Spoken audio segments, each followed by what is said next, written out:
Hello there Exile, Burger Brush here, and today we're going to be talking about how to make money from master missions.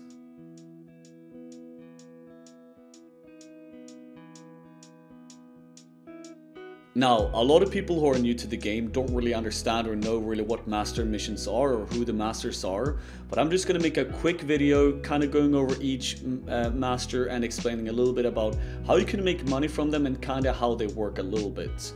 So we're going to start off by looking at the map device, and you can see here that you have a bunch of buttons here.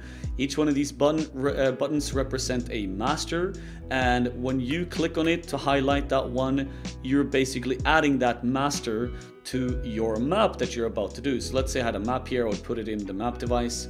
I would then add this one. That means that I'm adding Alva to my map, and Alva will show up and I can actually do her missions basically, and that's basically how it works. So you can see here that I have quite a bit of master missions for red maps overall, and I could actually be utilizing these to make a lot of money. First of all, Einhar. When you put Einhar in your map, he will show up with a bunch of red beasts and yellow beasts, as you've probably seen in the game. When you slay the beasts, they will go to your menagerie, and in the menagerie you can actually use them to like get random uniques and whatnot. But there's actually a really good way to making a lot of money from Einhar, because there are so many ones that you could be getting that could be worth a lot of money. First of all, there are 4 bosses: Farul, Sakwal, Venomous, and Creations Code, blah blah blah, whatever. All these ones can drop very specific unique items, and once you kill them, you also get a very specific craft that you can craft. So there's bosses that can be very rewarding. Other than that, you have things like split an item into 2, which is the split beast. You have imprint beast as well, and you have like random currency stacks. These could be exalts and full 6-linked rare and level 21 corrupted gems and whatnot. And then you have all the unique ones as well that you actually could get pretty cool good items from. I've actually seen people get a headhunter from the Pharaoh 8 belt, for example. So yeah, like you could get a lot of stuff that you could be making a lot of money from. Now the main thing here is that the split item, or for example the imprint, can actually be sold to other people. You talk to Einhar, you buy a bestiary orb, you then go to H, you look up the captured beast that you have. For example, let's say I would want to sell the imprint beast. Let's say the imprint beast is currently being sold for 2 exalts per beast. I go look up this crate chick, whatever thing it is, if I can actually pop that open. If I actually had one, if I would actually have one, which I sadly don't, as you saw there earlier, I actually don't have one.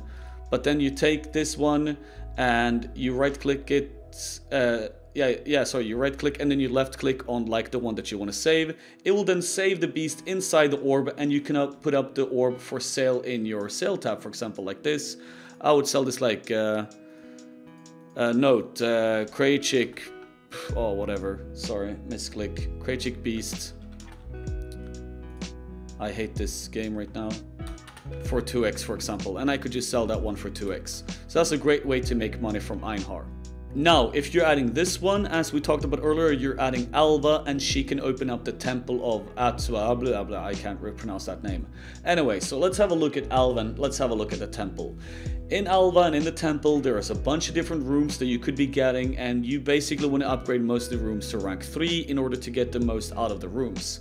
So if you look at my temple right now, I have a pretty bad temple. I didn't really pay much attention to what I was doing, but I do have a couple of good rooms here. We have Treasury 2, that's basically just a bunch of currency items.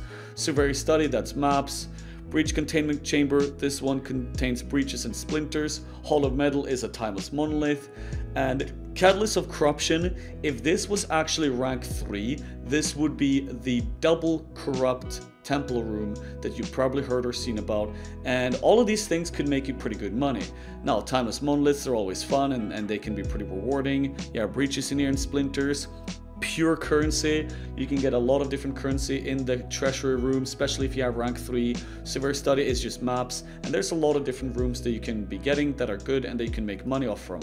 Now, one quick thing I want to say is that if you actually do get like the tier 3 Catalyst of Corruption and you get the double corrupt, there are discords and there are places, or if you know someone in the guild, that you can actually sell the double corrupt for.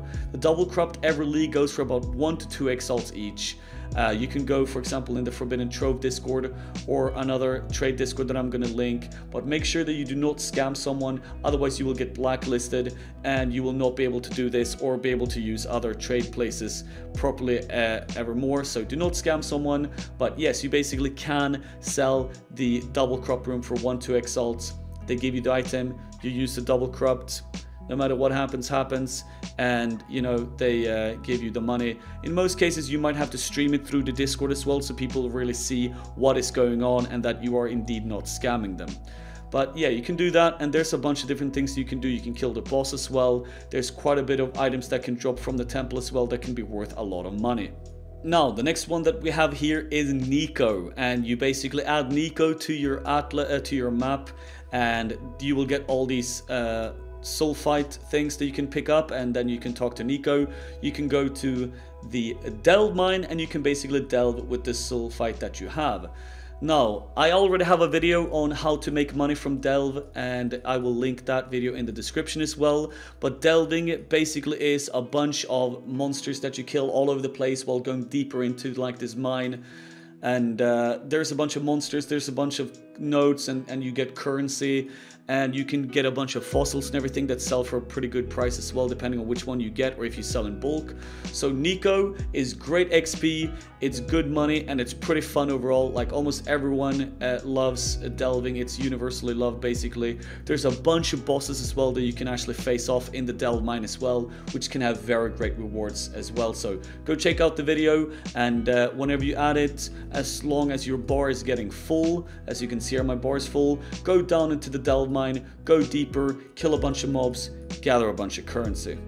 Now, the next one that we have here is the Immortal Syndicate with Jun. Every time you add this to your map, Jun will show up in the map, and the Immortal Syndicate will also show up and try to engage you in combat in order to kill you. But what you do is that you just kick their ass, and then Jun will give you a bunch of options for ways of you to influence the Immortal Syndicate. Now, this system is pretty complex, and basically in a quick way I'm going to explain this to you. You have different ranks. Gravicious have 1 star, he's rank 1. Ashling have 2 stars, she's rank 2. Elrond 3 stars, rank 3. You want to rank them up to rank 3 and put them in different spots here. You have intervention, research, fortification, and transportation. You basically have different branches. You want to put certain people in the correct spot, in the correct branch.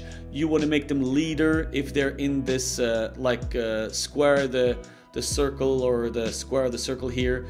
That means that they're leader. You want to make them rank 3. You want to put them in the right you want to put certain ones in intervention or whatnot in the right spots, and you want to make some of them leader and whatnot. And depending on where you put them, what rank they are, you will then get an option to go to the safe house. Once you get 100% intelligence about the safe house, you will go to the safe house, you will kick their ass, and you will be rewarded with a bunch of stuff inside the safe house. You can make a lot of money from this. We're talking scarabs. You can get stuff like Headhunter if you have Chimeria. In transportation, he's smuggling time-worn uniques, as it says here. You actually have a chance of getting Headhunter from that. And there is currency that you can drop. There's crafting that you can do with Guff. There's other crafting like 28% quality on weapons and armors and flasks and whatnot. There's divination cards. There's crafting options such as making sockets on certain items white, for example. You can see my armor here has 6 white sockets. Now you can actually make up to 3 white sockets, or like 1 white socket, as you can see on this weapon here. So that's actually possible to do as well from the Immortal Syndicate. I think it is Vorisi in research, rank 3, has a chance to make an item up to 3 white sockets. And some of these benches, once again, can be sold in Discords, like the Forbidden Trove. You might have to stream it. Don't scam, otherwise you're going to get blacklisted. But some of these things can also be sold for a pretty good sum of money. You also have ones like Leo in research, where you actually get a free Exalt slam on an item where you don't have to use an Exalt. Leo will do it for you instead. And once you do all these things, you can make a lot of money from all of them altogether, depending on where you put them. I will also put a cheat sheet in the description as well to show which ones are good, where do you want to have them, and you always kind of calculate that they are rank 3 as well from the cheat sheet overall. Also, once you get a lot of intelligence and you do the safe houses, you can also fill up the bar for the main leader here. That's the Katarina boss. A lot of people do not think it is worth killing her, because once you kill her, you reset your whole board and all of them lose their ranks, and it could be very devastating in terms of making currency. But I'm going to say this as well, Katarina does have some very specific items that she only can drop, unique items and other stuff that can also be worth a lot of money.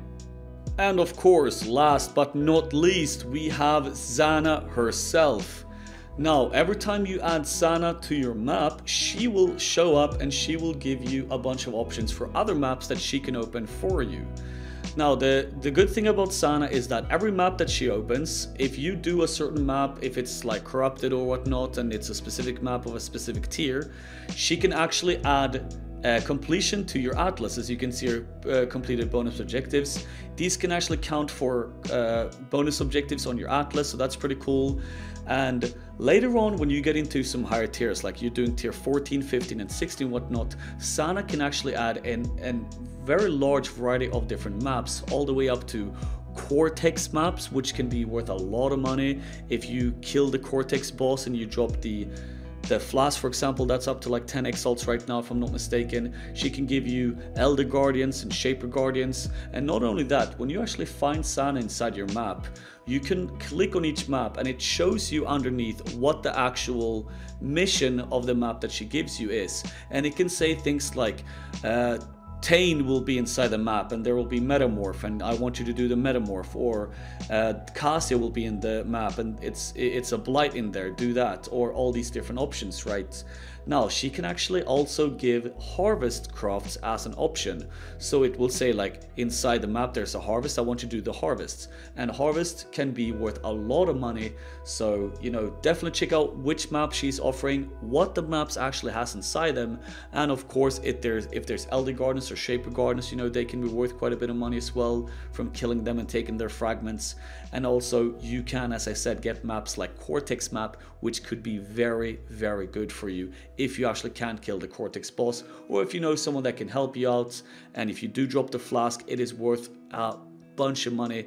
And also you can get like all the synthesized bosses as well. I think all of them can show up in Zana's options. So Zana can be very good overall, adding to your maps as well. So remember, when you're just mapping overall, add all these, you know, master missions, and remember to check on Jun if she has a safe house that's ready to go. Remember to check on Alva if the temple is ready to go for. Remember to check Einhar, whatever, and what beasts he have. Remember to go delve with Niko when your sulfite is full. And remember to add Zana whenever you're just mapping in general and see like what options does she have. Is there anything interesting here? Is there any cool boss? Is there maybe a harvest or something else that I want to do? Is there a really good map I enjoy? She can give unique maps as well. So remember to add master missions, do them, because you could be making a lot of money while you're just mapping in general anyway. You could be adding a lot more fun, a lot more XP, and quite a bit of money on top of your overall mapping. So remember to do all this. And also remember, if you haven't, go check me out on twitch.tv/burgerbrush, where I stream almost daily Path of Exile. And slam dunk the subscription here on YouTube. And also have a fantastic day or night or whatever you're doing, and I'll see you around.